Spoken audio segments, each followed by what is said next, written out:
Hola, esperamos que estén muy bien, que tengan muy buen día. Nos seguimos gozando con este pasaje del libro de los Efesios en el devocional diario que estamos teniendo. Espero que lo estés disfrutando, que puedas sacarle todo el provecho, la riqueza literaria y espiritual sobre todo que nos trae este precioso pasaje. Hoy continuamos con el versículo número 8 y 9. Leámoslo. Que hizo sobreabundar para con nosotros en toda sabiduría e inteligencia, dándonos a conocer el misterio de su voluntad, según su beneplácito, el cual se había propuesto en sí mismo. Que nos hizo sobreabundar. Pablo continúa en la misma dirección de maximizar todas estas cosas porque para él eran algo maravilloso, algo grande, algo especial, y él definitivamente quería que nosotros lo pusiéramos en resaltador y decía, no es cualquier sabiduría, no es cualquier inteligencia, es sobreabundar. Es sabiduría. Miremos qué es sabiduría.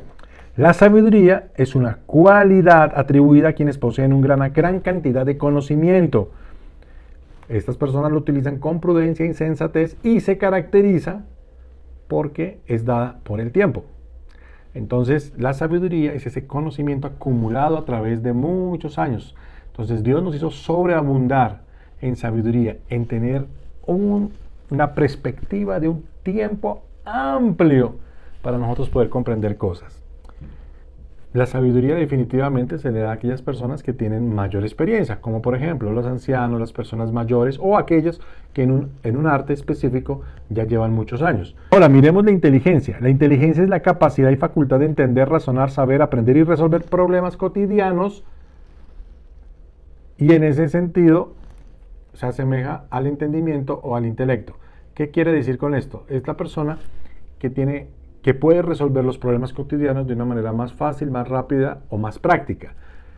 Nos han hablado más que la inteligencia es aquella persona que tiene una capacidad para aprender algo o tener un conocimiento. Ya nos dimos cuenta hoy que eso es sabiduría. Entonces, concluimos para poder entender lo que Pablo nos estaba hablando. Que Dios nos hizo sobreabundar con toda la información que tenemos en sabiduría, o sea, tener el conocimiento para ser sensatos y prudentes y tomar una decisión, o sea, inteligencia. Entendemos y conocemos cómo resolver el problema de retornar al propósito eterno de Dios. Entonces, hoy ya lo que no entendíamos está aquí escrito, ¿ok? Entonces, seguimos con el siguiente, dándonos a conocer el misterio de su voluntad. Entonces, cuando nos habla el misterio, está hablando de un hecho o cosa que nosotros no podemos dar una razón o entender. Es oculto, es un misterio. Es algo que no le encontramos una razón, ¿cierto? Eso le pasó a los hombres. Los hombres pecan y ellos se distancian de Dios. El hombre muere espiritualmente y es incapaz de retornar nuevamente al punto de origen. Dios ya tenía ese plan para resolver, porque Dios quiere retornar al hombre al plan original. Entonces Dios se lo propuso y lo tenía. Entonces nos fue revelado que el misterio de qué, de su voluntad. Entonces ya hoy en día no es un misterio para nosotros porque lo entendemos. Para muchas personas sigue siendo un misterio cómo hacerlo.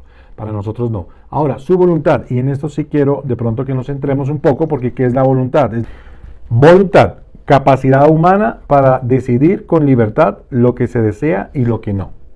Ok, entonces no es solamente humana, Dios también tiene voluntad y la voluntad de Dios abarca a todos los seres y nos cubre aún a nosotros. Entonces, hablemos primero de esa voluntad y después hablamos de la voluntad particular o personal del hombre. La voluntad de Dios es inmutable, no cambia. Él se propuso algo en un comienzo y lo cumple. Él no dice hoy una cosa y mañana dice otra. Hoy no dice que ama al hombre y mañana lo odia. No, él dice que amó al hombre, que dio a su hijo unigénito. Lo dio. La provisión del hijo es suficiente para todos, pero eficaz solamente para los que se reconcilian con Dios. Entonces, la voluntad de Dios no cambia. Toda la voluntad de Dios contribuye al propósito que Él tiene y donde se aplica en este caso al hombre. Todos los mandatos y órdenes, correcciones al camino equivocado acercan al hombre a volver al plan original de lo que Dios quería. Entonces, la voluntad de Dios, por eso se habla que es buena, agradable y perfecta, ¿sí? Y entonces Dios quiere que el hombre retorne siempre a Él, se acerque a Él. Su voluntad siempre es, aún con Adán y Eva, él deseaba mantener eso, ¿ok? La voluntad del hombre es el deseo, es el plan, el comportamiento propio que lo aleja de la voluntad de Dios. Esta puede ser inconsciente o por desconocimiento. Entonces tenemos Juan 6:38, que creo que es el mejor ejemplo cuando Jesús nos habla. Leámoslo. Porque he descendido del cielo, no para hacer mi voluntad, sino la voluntad del que me envió. Aquí nos está hablando el Señor Jesús de las dos voluntades. Está hablando de la voluntad, de mi voluntad, la voluntad que él tenía como hombre, porque Jesús era 100% hombre. Él está hablando de la voluntad del que lo envió, que es el Padre. Entonces, él hace una aclaración. Tengo una voluntad propia, pero no he venido a hacer esa voluntad. Entonces, el hombre tiene una voluntad propia, que alejado de Dios, siempre esa voluntad lo va a llevar a independizarse y a estar más lejos de Dios. Esa independencia lo afectó al hombre de que esa voluntad siempre esté corrompida a tomar unas decisiones, aunque sean con una buena causa. Pero siempre esas voluntades lo van a llevar al hombre a separarse de Dios. Esa voluntad la separa en dos.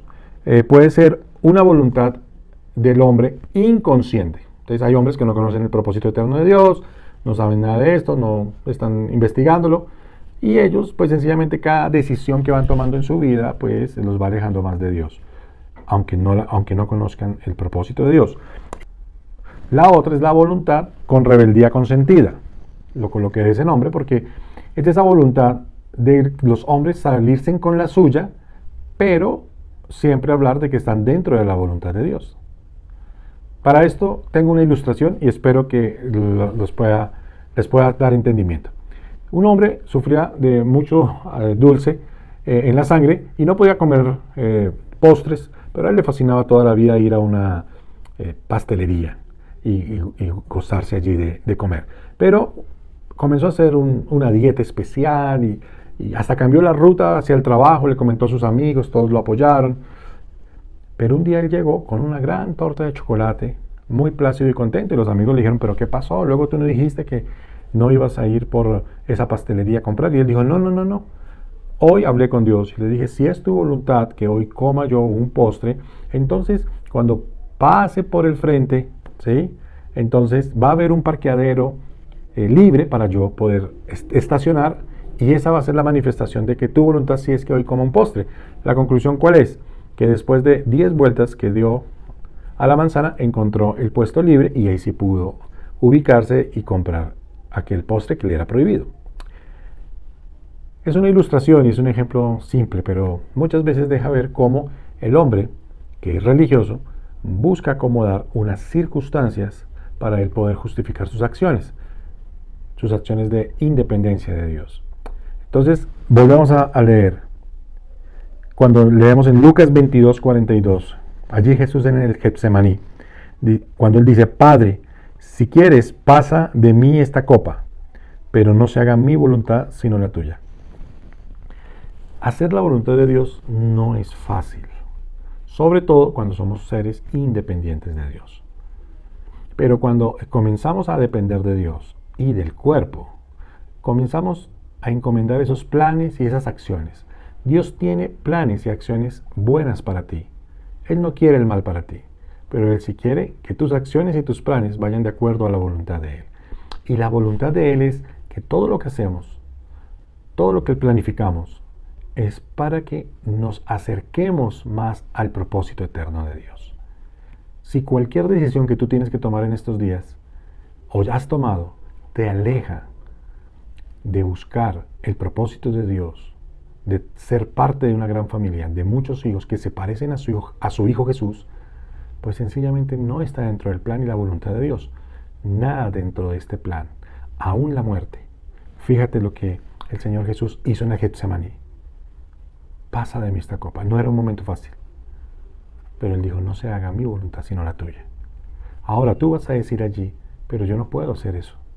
Me es difícil.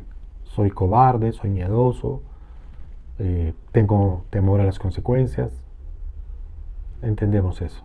Pero no olvides que cuando Cristo dice, Cristo en vosotros, la esperanza de gloria, tú tienes esa misma capacidad que tuvo Jesús en el Getsemaní para obedecer. pasa de mí esta copa, pero que no se haga mi voluntad sino la tuya. ¿Cuál es la recompensa?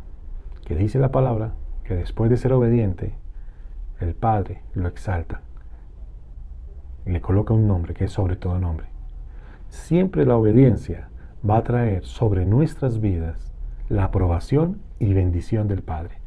Entonces, querido oyente, te animo para que reflexiones sobre tu camino, reflexiones sobre esta parte de la voluntad, para que la lleves a la voluntad de Dios. Él tiene buenos planes con nosotros. Nosotros tenemos nuestros propios planes. Pero recuerda, muchos de nuestros planes, cuando estamos fuera de Dios, nos van a alejar de Dios.